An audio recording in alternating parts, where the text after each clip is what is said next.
ఈ బిజినెస్ ఏదైనా మీ ఊర్లో ప్రమోషన్ చేయాలంటే అది సుమన్ టీవీతోనే సాధ్యం. ఇప్పుడే సంప్రదించండి. ఓన్లీ ఎస్సీపీ పైప్లైన్స్ తీసుకురావాలనుకోండి అంటే గొడవ లేకుండా అంటే ఓన్ఎం అంతా ఉన్నా కూడా చూద్దాం. ఇది మనం టెంపరీగా విద్యార్థులైనా ఈ దాకా వాడుకోగలిగితే బాగానే ఉంటాం.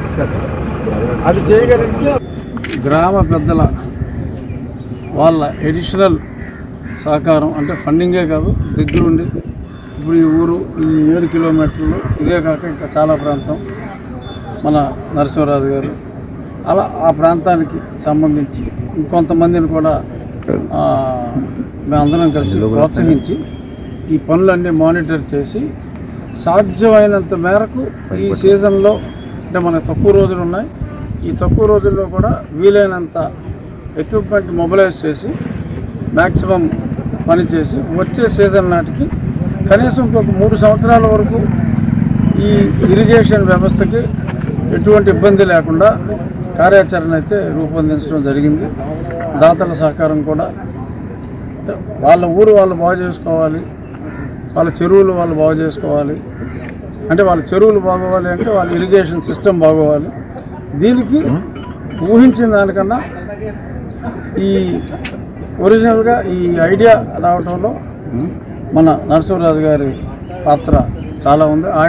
ఆయన ఊర్లో ఈ ఇబ్బందులకి ఇలా చేసుకుంటున్నాము అంటే మొత్తం అంతా మనం ఎందుకు చేయకూడదు అని చెప్పి కలెక్టర్ గారితో మాట్లాడటం, ఇలాగ ఒక ఇనిషియేటివ్ తీసుకుని ఇనీషియల్గా మా స్నేహితుల దగ్గరే నేను మొబిలైజ్ చేసి మిగిలిన వాళ్ళందరినీ కూడా మొబిలైజ్ చేద్దామని అనుకున్న వెంటనే 48 గంటల్లో దాన్ని ఆదివారం ఉదయం 2 ఆదివారాల క్రితం ఒక ఉదయం కలిసాం కలెక్టర్ గారిని. సోమవారం నాడు అకౌంట్ ఓపెన్ చేసాం మధ్యాహ్నం కల్లా.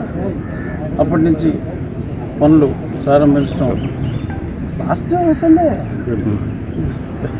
మొన్న అయిన ఆదివారమే, దాని ముందు కూడా కాదు. సో చాలా వేగంగా ఇప్పుడు పనులన్నీ జరుగుతున్నాయి.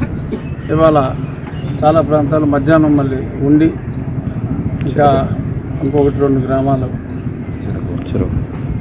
చెరుకు వాళ్ళ పెట్టింది పెదకాపురం మెయిన్. సో ఇవన్నీ కూడా పరిశీలించి ఏమైనా స్పీడప్ చేయాలి అంటే ఆల్రెడీ కలెక్టర్ గారు క్లియరెన్స్ ఇచ్చిన ఏరియాస్ అన్నీ మొదలైన పనులు.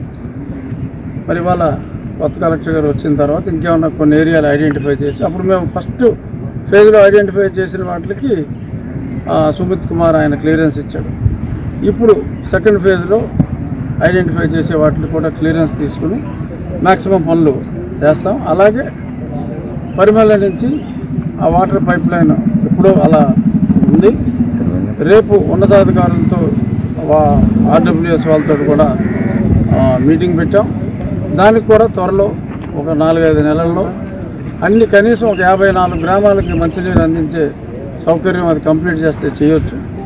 సో దాన్ని కూడా యుద్ధ ప్రాతిపదికనే చేయాలి అనేది